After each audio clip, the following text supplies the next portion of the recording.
Now watch and find out how me and this Enderman got into this little scruffle. And ready, set, go. Hey guys, Go Minecraft here, bringing you another Minecraft video in a Minecraft Survival World. Let's get into it. So today we are continuing the adventures in the Death Cave to go ahead and find more resources to bring home. And oh boy, was it exciting. As you saw, I met plenty of friends that weren't too nice to me. Like Mr. Enderman, he was quite angry at me. I don't know how I looked at him funny, but I guess I looked at his toes funny and he said, "Ah, how dare you occasionally make eye contact with me for 5 seconds. Murder you!" And I was like, well, that's kind of rude of you, but, you know, what I get for looking at him, I guess. Woo!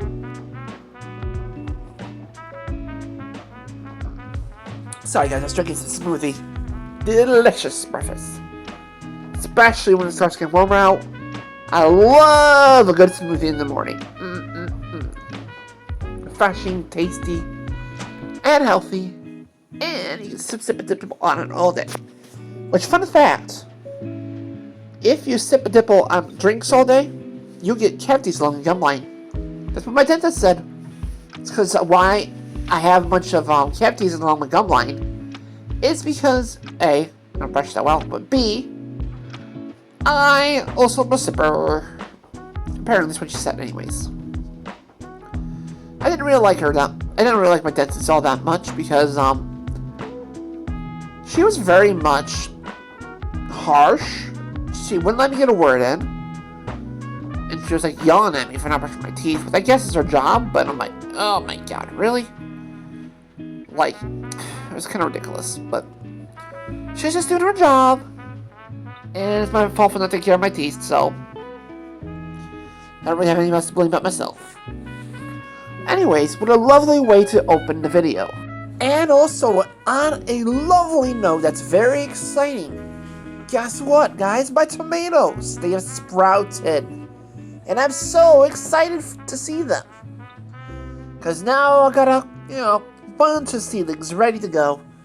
And sooner or later, well, if I keep them alive, they will go outside and produce me tons of tomato plants. Ah, delicious, delicious tomatoes. I'm so excited for summertime tomatoes. By the way, guys, if you're playing the shot game, make sure you use the word tomato and make sure it's water because you'll be very hydrated. Because I just said it 20 times, so woohoo!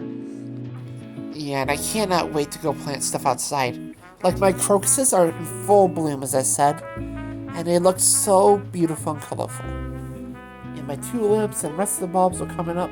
And I'm just like, oh my goodness. Things are waking up, and I just can't wait.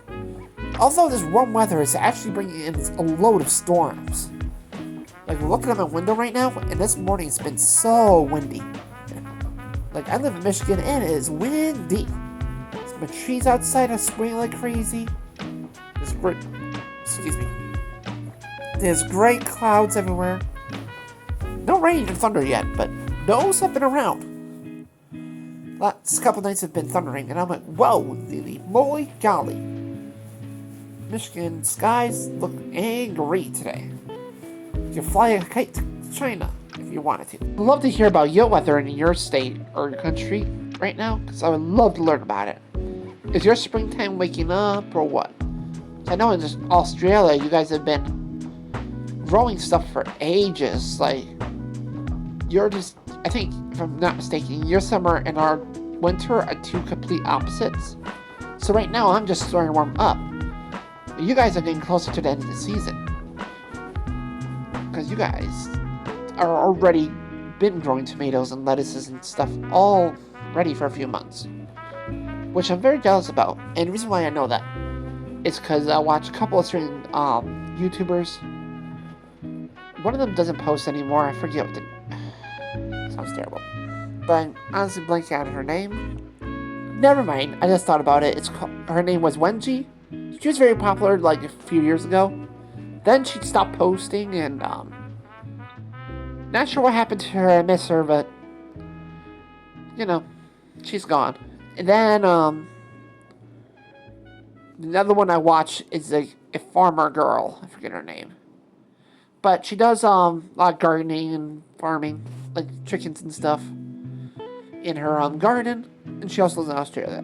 And she's been posting about getting stuff done in her garden. And I'm just like sitting here in this freezing cold environment. I'm like, oh, it's so frozen. I can't plant nothing.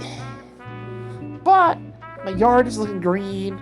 My clover seeds have sprouted because I have red and white clover as a cover crop on my garden beds.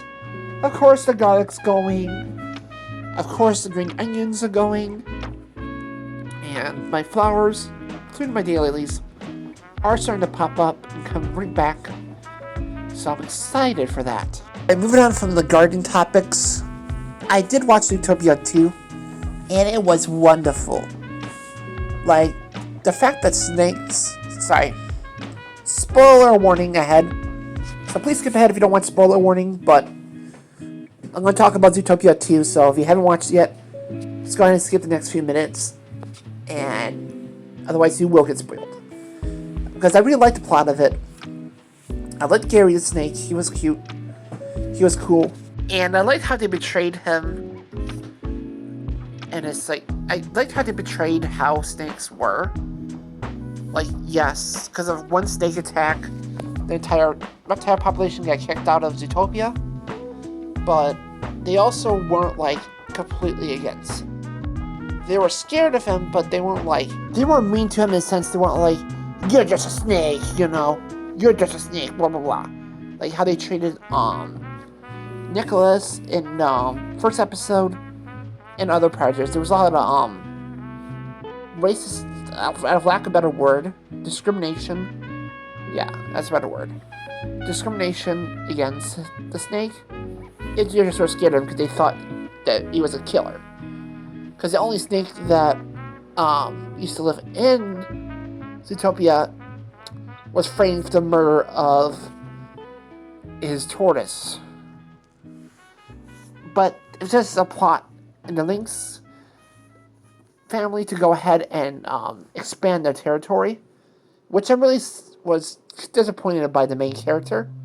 Well, one of the main characters, the son of the Lynx. I forget his name, but the son of him was so annoying, and he was one of the best twist villains that I think they did. It was way better than Mary Bellwether's, because with her you can see that she kind of was the twist villain, and looking back at it, it was just kind of predictable and not really like that exciting when she was revealed that. It was just kind of like, oh yeah, she's a villain, okay. Because it was either going to be her or an actual lion. Like, there wasn't very much discrimination. There wasn't very much leading up to her reveal as the villain. But the son of the Lynx family was super nice, and I really liked him. Which was kind of a red flag, because usually if somebody's really nice from, like, a family that's known as a crime boss family, they're kind of like gangsters. So if someone's nice like that, it's usually for